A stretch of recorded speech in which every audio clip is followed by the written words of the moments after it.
welcome to Caravan to Midnight for the very first time, Lieutenant General Michael T. Flynn.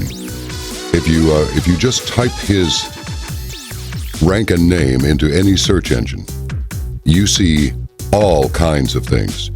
Head of Pentagon Intelligence Agency, forced out, officials say, from the Washington Post.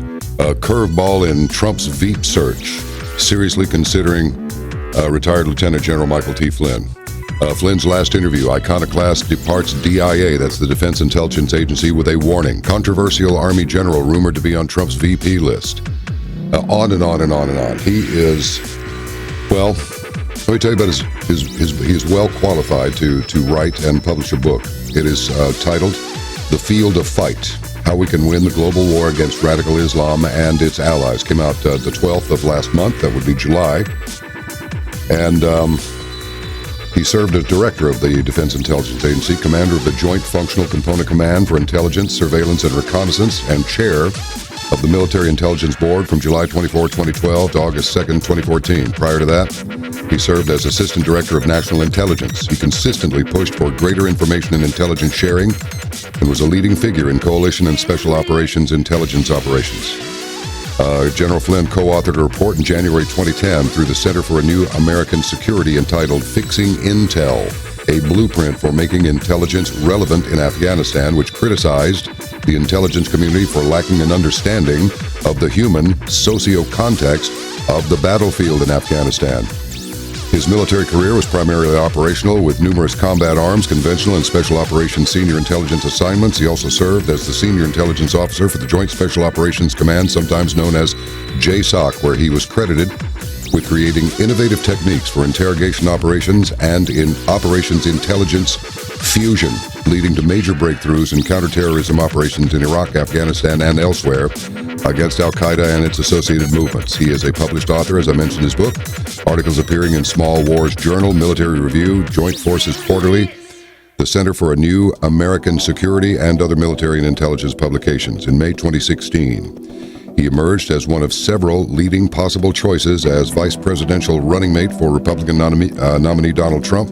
However, he was ultimately passed over for Indiana Governor Mike Pence. But he spoke on U.S. leadership and American exceptionalism at the 2016 Republican National Convention in Cleveland. Welcome, General. It's so good to have you with us. Thank you for being here. Well, thanks so much there, John B. Wells, and I really appreciate you having me on and being able to talk to your great listeners. General Flynn, let me ask you something. Let me just come right out of the chute with this one. This presidential election, now these are my words, not yours, and just I can take a trimming if I've got one, especially from a general, okay? But it's like you have a morally bankrupt, in my opinion, Democratic candidate in Hillary Clinton, who, if not convicted and or at least charged, has been linked to all kinds of nefarious activity. Supposedly a professed lesbian woman and married to an impeached president, a known rapist and predator, a visitor to Jeffrey Epstein's fantasy island, and all this stuff. This foundation money that pours in from all over the world, and now recently it has been alleged that now Russia has 20% of our uranium deposits through a deal brokered largely by Secretary or Madam Clinton, let's just call her that. What's wrong with this picture, General? Is this the very best that the other side, the Democrats, can do? I mean, how is this even possible? I think, John, for your listeners, and what this really shows is it shows an organization that I describe as the Clinton machine that has taken over a part of our country, and you have the incumbency of Barack Obama, who actually is in fact behind it, supporting it, to continue our country down this path towards socialism. And these are people who are they are enormously power hungry, and when they say that they care about the national security, or they care about the direction of our country, actually what they care about is staying in power. And they care about taking this country down a path that is a path, again, towards socialism. And that's what you're seeing. I mean, when you look at the amount of times that she has lied, been blatantly caught lying, and to include even just this past weekend here, where she was on one of the major media outlets in the United States here, where she lied again. To me, it's unbelievable. But all that said, this is why this election that's coming up in a few months from now in November is so critical to our country.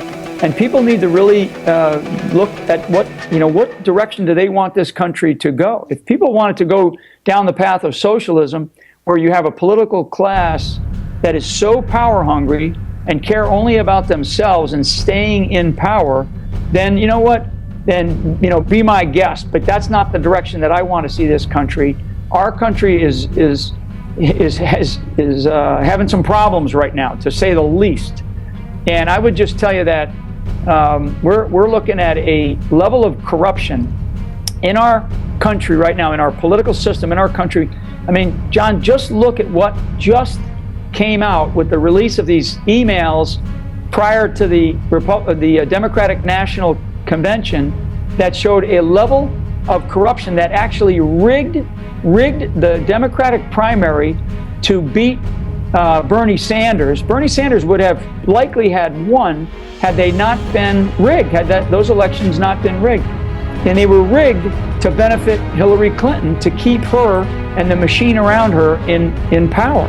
I mean, that's just an unbelievable level of corruption that you would only, I've seen it in third world countries, in many of the places that I've seen around the world in my days in the military. So this is third world behavior by one of our major parties, by somebody who wants to be the next president of the United States, who should otherwise be in jail right now. If I did a tenth of what she did in terms of disclosing classified intelligence that she's already been described by the FBI director as having done, I'd be in jail right now. So this country has a big decision to make, and this is not one to sit out. This is not an election to sit out, and I talked about that when I talked about American exceptionalism and American leadership.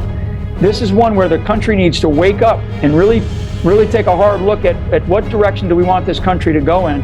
I don't want it to go. I don't want any Clintons around our White House. I want none of that anymore. I'm sick of it.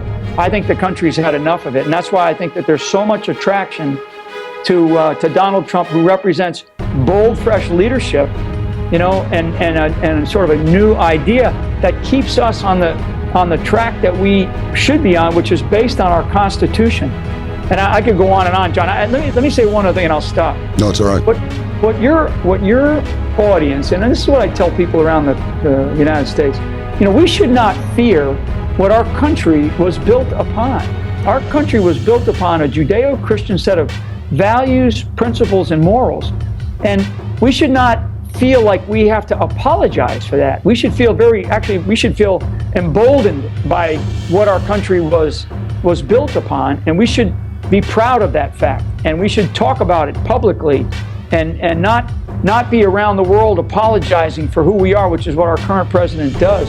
And frankly, there'll be more of the same if we have Hillary Clinton as the president. So this is where a guy like me is at, and why I'm sitting here having this conversation with you, John, is because I looked at the direction that America was taking. I saw while I was in uniform, and I was very adamant in uniform in my advising those that I was able to talk to,